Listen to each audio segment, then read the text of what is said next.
alunos, mais uma vez aqui juntos para a nossa aula de disciplina que é a educação cristã. Agora o item 12, página 51, o ensino através da arte. O texto como base, Evangelho de João, capítulo 13, versículos 1 a 15. Então o mestre é aquele que torna o ensino acessível ao seu discípulo, facilitando-lhe a aprendizagem. Este é um dos conceitos da palavra mestre que se adapta perfeitamente ao ensino de Jesus. Pois não somente no texto analisado, João 13, mas em tantos outros, mostra aí Jesus sabendo utilizar todos os recursos possíveis para a compreensão da sua mensagem, usando principalmente a arte como veículo cristão. Na realidade, Jesus usava mais o cotidiano, né?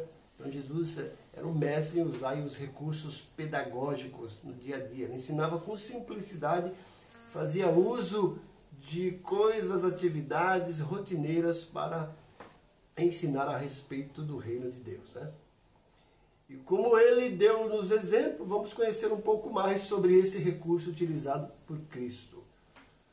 Item 12.1, que é arte no ensino cristão? Então, a arte é utilizada no ensino desde o século V a.C. Então, geralmente começou lá na Grécia, na época dos grandes filósofos, né?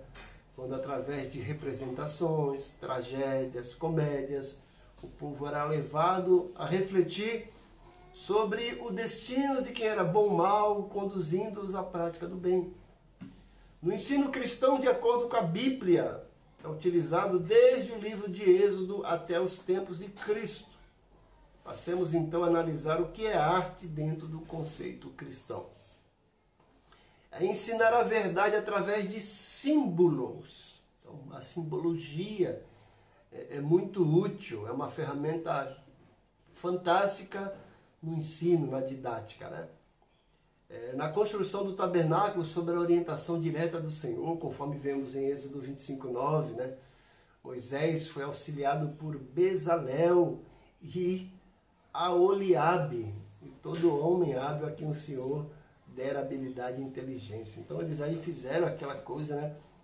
Usaram os seus talentos, as suas artes para fazer um tabernáculo, né, gente? E o que isso tem a ver? O tabernáculo, as coisas que Deus orientou a fazer, cada coisa ali, cada objeto tinha um símbolo. Não era simplesmente algo para decoração. Tinha um porquê daquilo. É para que o povo visse aquela arte e entendesse exatamente o que significava. Para nós que temos uma visão mais ampla, né, aqui no Novo Testamento, vimos que todo o tabernáculo estava se referindo ao sacrifício que Jesus iria fazer por nós, né? Eu não gosto muito aí de alguns pregadores que tudo ali se encaixa, que tem um exemplo. Não é bem isso, né? Mas o todo, ele tem um exemplo, é uma simbologia da obra redentora completa de Jesus Cristo, né? Então, quando o povo entrava ali no átrio, no lugar santo que era para os sacerdotes e levitas, no Santo dos Santos, todos os objetos ali tinham um porquê. Estavam simbolizando, era algo que a gente fala que tipificava. Bom, letra B, ensinar a verdade através de dramatizações. Então, Jesus usou muito isso, né? Contando parábolas, contando histórias, né? E uma boa história ensina, né? As crianças, quando começam lá já no jardim da infância, né? Ou na idade pré-escolar, eles aprendem bastante com histórias, com dramatizações, com musiquinhas. Isso é fantástico. A igreja pode usar isso, né? Nós temos esses recursos da igreja, quando fazem jograis, historinha, crianças vestidas de um personagem bíblico e para ilustrar alguma lição para nós, né? Não é simplesmente vestir lá a armadura de Davi, né? Depois que ele se tornou rei, porque antes ele nem usava armadura, né? Não é só ele se vestir de Josué, de Moisés, simplesmente por vestir, mas trazer um ensino através dessa dramatização. Isso é uma ótima maneira, uma ótima ferramenta de educação. Tá? Letra C, ensinar a verdade através da expressão corporal. Né? Então, existe um livro fantástico que fala que o corpo fala. Então nós temos que ensinar as crianças, né? E quem gosta muito disso é as crianças, adolescentes e jovens, né? Coreografia, né? Eu não vou dizer o que eu vou pensar, deixa pra lá. Mas a coreografia, dança, essas coisas têm que ser usadas com o objetivo de ensinar e não de entretenimento. Não estamos ali na igreja, né, para um momento de lazer, mas de entretenimento. Isso pode ser usado também no lar, no dia a dia, né? Mas temos que prestar atenção nisso e usar tudo isso, a nossa expressão então, corporal, o pregador também quando fala, né? Tudo isso é uma ferramenta fantástica no ensino, na educação. Tá?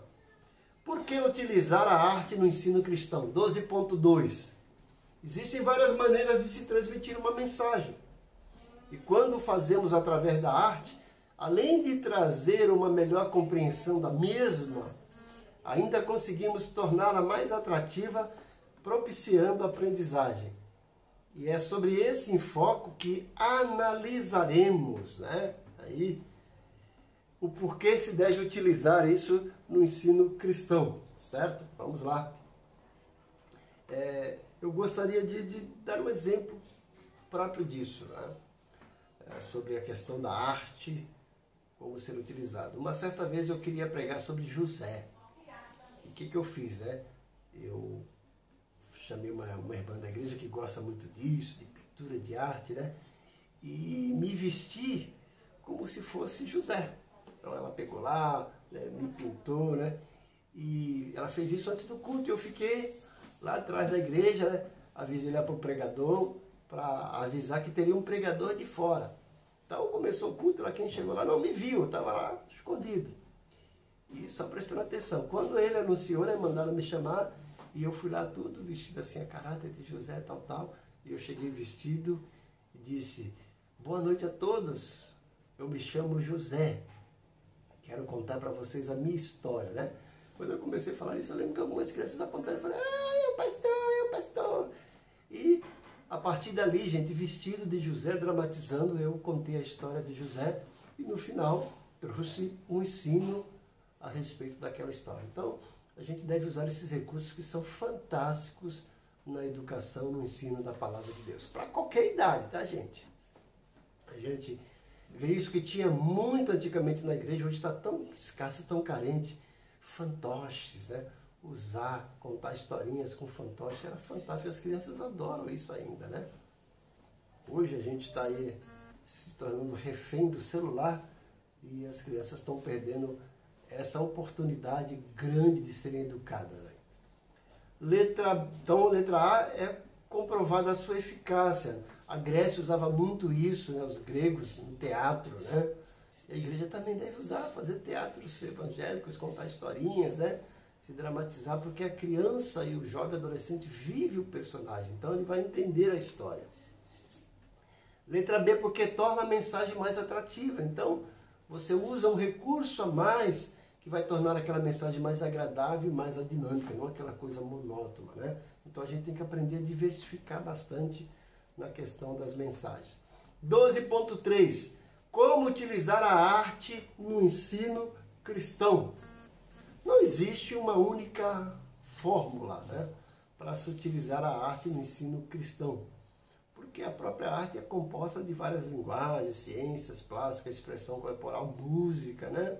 Então, o importante é você ser criativo. Letra A. É importante ter objetividade e clareza. Como eu falei, não faça da arte na igreja, no culto, um momento de entretenimento, mas que seja um momento de aprendizagem. E tem que ser uma aprendizagem de forma objetiva e clara. Tem que ter objetividade e clareza, senão não tem por que estar lá. Em vez de ajudar, vai até atrapalhar, certo? Letra B. Precisa ser livre de preconceitos. Aí a gente usa a história de Mical, que acabou ali ridicularizando Davi, quando Davi estava se expressando, dançando, porque a arca de Deus tinha sido trazida. Então, às vezes acontece igrejas que são meio conservadoras, não pode dançar. E uma criança, gente, né? Ali contando uma história, dançando, cantando uma musiquinha, isso é fantástico, né? Ela vai gostar. Então a gente tem que ser com a mente mais aberta. Lembra que eu sempre falo, né? Mente é igual paraquedas, só funciona aberto, tá? Mas cuidado com isso para não trazermos o mundanismo dentro para a igreja. O Senhor nos exorta a pregar a sua mensagem, Mateus 16,15. Mas para isso nos concede uma palavra viva e eficaz, Hebreus 4,12. Nos ensina como a fazê-lo através do exemplo do nosso Mestre Jesus. Nos auxilia enviando-nos o Espírito Santo e ainda concede ao seu povo criatividade e inteligência. Então use a sua inteligência, a sua criatividade ao bem da palavra de Deus. Faça aí os exercícios da recapitulação 13, na página 53, né? Deus abençoe vocês. Próximo vídeo vamos falar sobre as considerações finais.